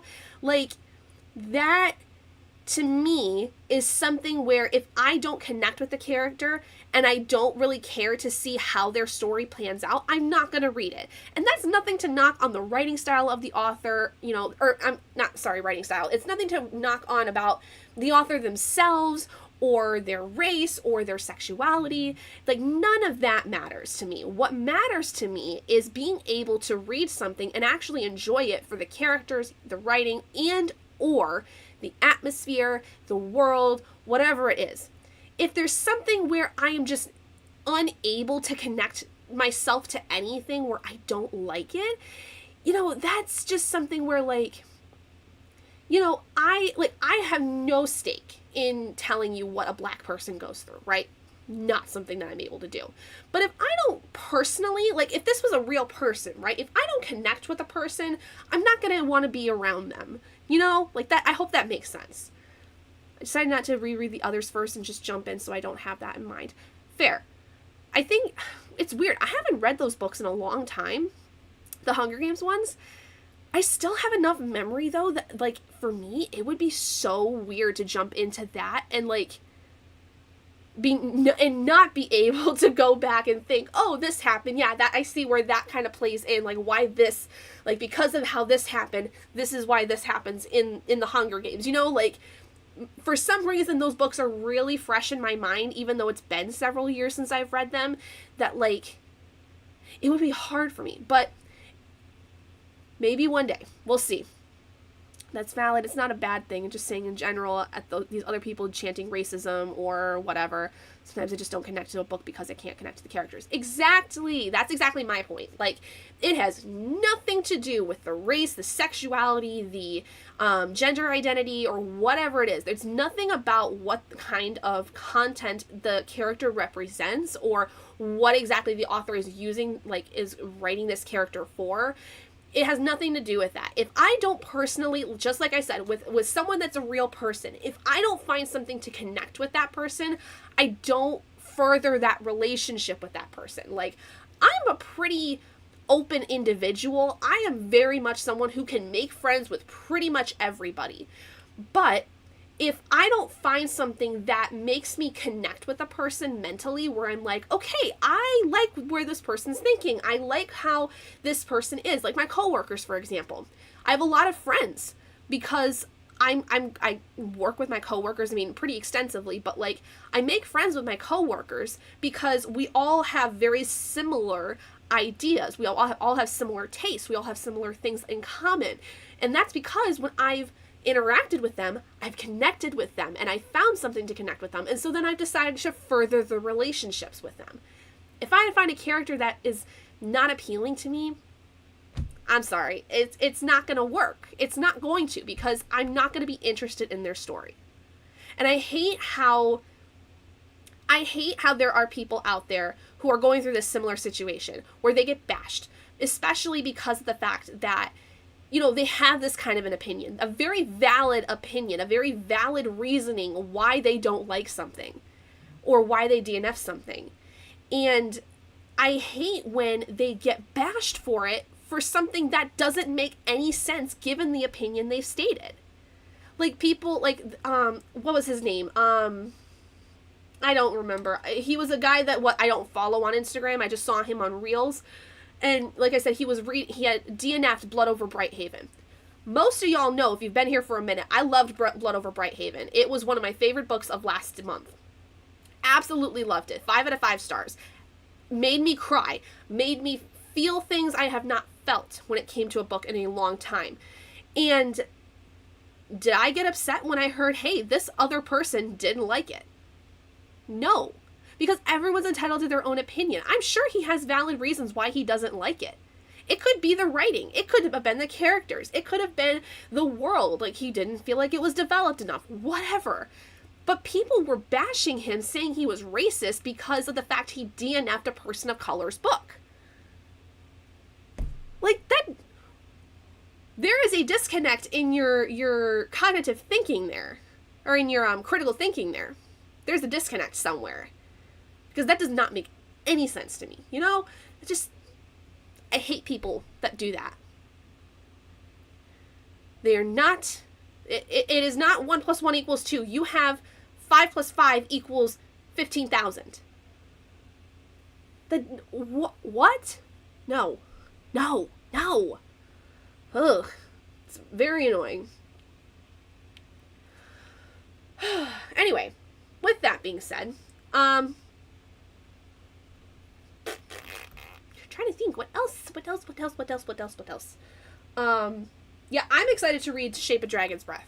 I am excited because it's indigenous people and dragons. That already has my interest. The first couple chapters in this, I love the writing so far. I like the way this is set up initially, because right away, we get dragons. And we get a rare dragon. And we get a character who's taking care of a dragon egg. And that sets off the whole story. I'm already loving it. I'm already loving this. So, I think I'm going to enjoy it a ton. So, let me think. Okay.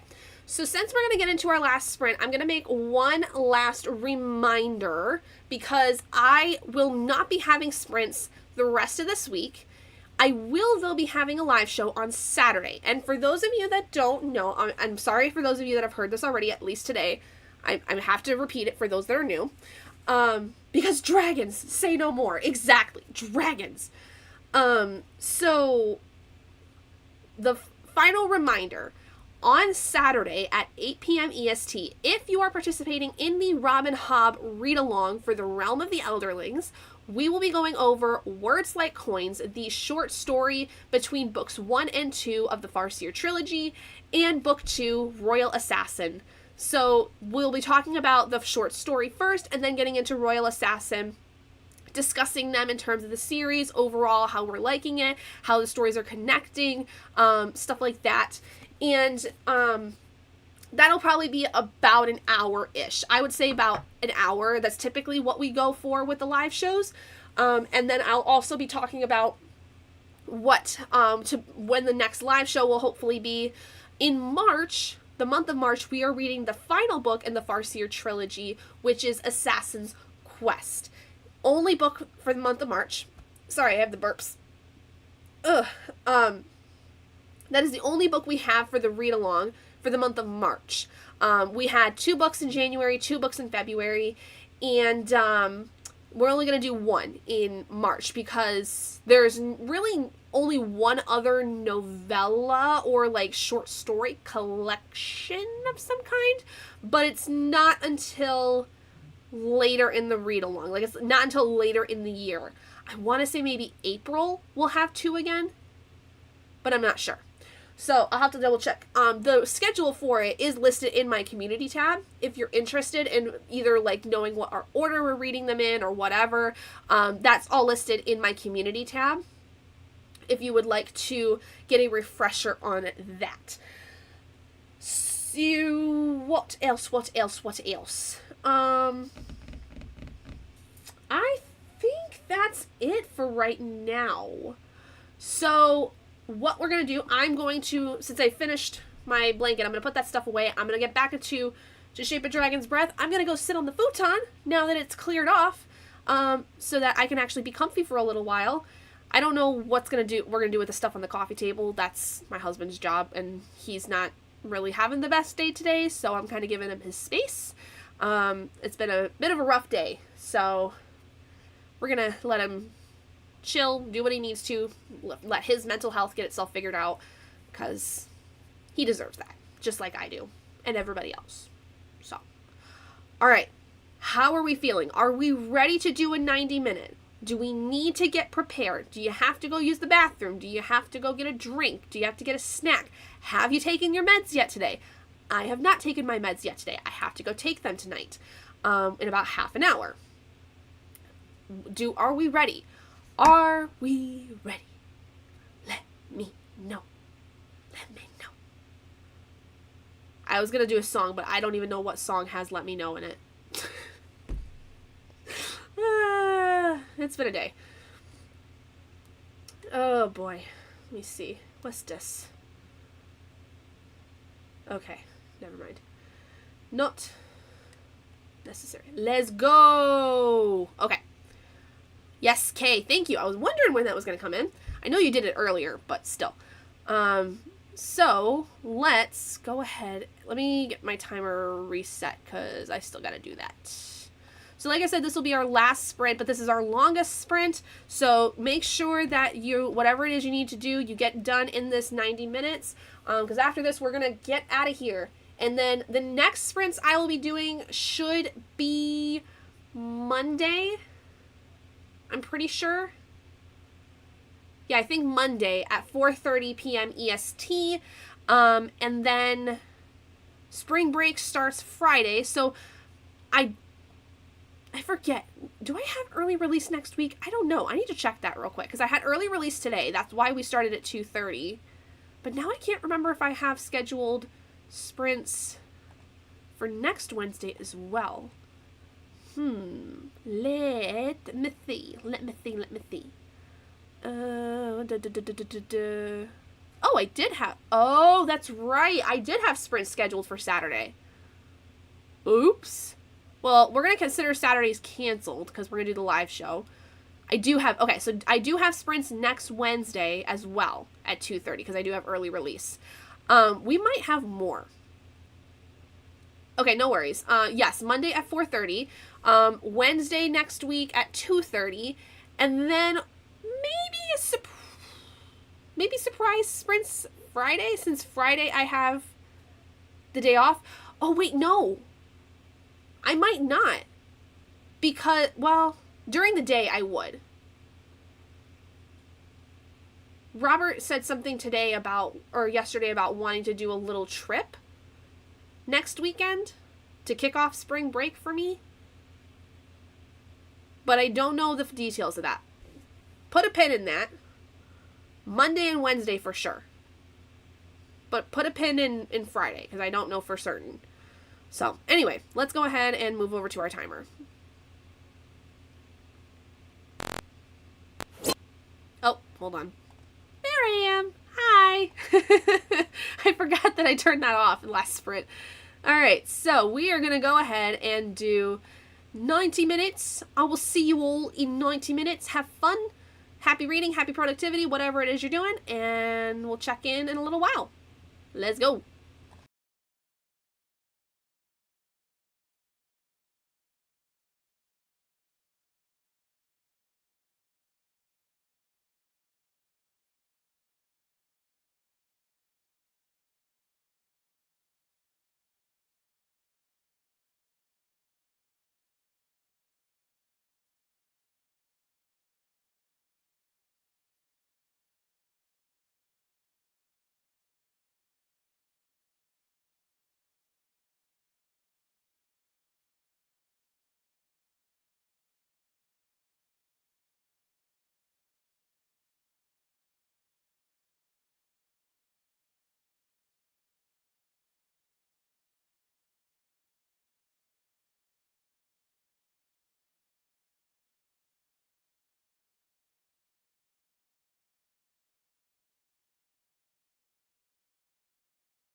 Hello.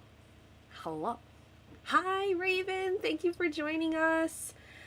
So I did a little bit of doom scrolling because brain goblins, but I did read more of To Shape a Dragon's Breath, and I love it. I love it. I love it. I love it. I am on page 72 right now. I'm a happy girl. I am going to be curling up in bed with this later when I've achieved the doom scrolling cap, because oh, my brain's still wheeling and dealing. But how'd you guys do? Sorry, Kay. Boo. I scare you. Oh my goodness. I'm tired. I'm very happy though with today. I did some good progress. So, but yeah, how'd you guys end up doing that last sprint? What did we do?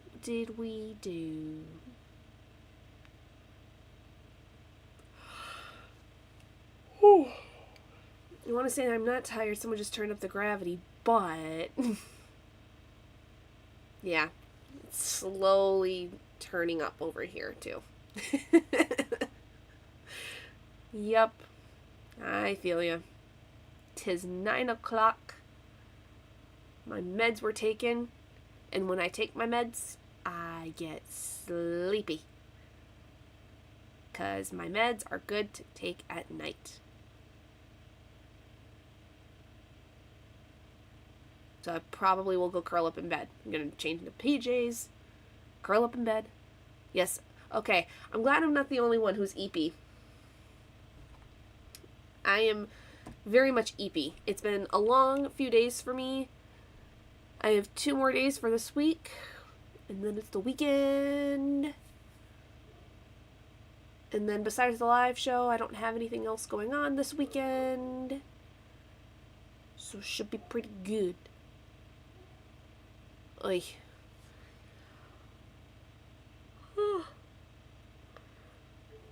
Eepy. Oh, not a problem, Kay. Hopefully see you Saturday, even though I don't read the book. Oh, I appreciate it. Feel free to jump in, even if you haven't read it. Like, I mean, we're gonna be talking spoilers, I will say. So don't worry, if you're not interested, it's totally fine. But I appreciate that you'll at least come show some love. That's always welcome and appreciated. So, all right, folks. Final reminders.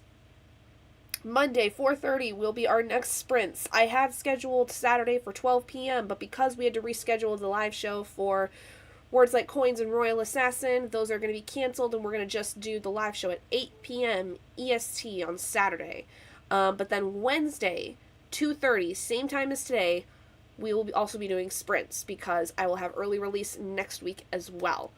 Not the spoilers, no worries. Unsure about Friday, because I don't know what exactly the plan is going into next weekend. There is going to be some kind of a little trip for me and my husband next weekend, but I don't know what exactly is going to be going on, like how that's going to all shake out. So for now, tentative possible sprints next Friday, not 100% sure. But anyway, good night, everyone. Hope you all have a fantastic night and a fantastic rest of the week. And if you are coming to the live show on Saturday, I will see you then. And if not, no worries. I will see you all on Monday for our next sprints.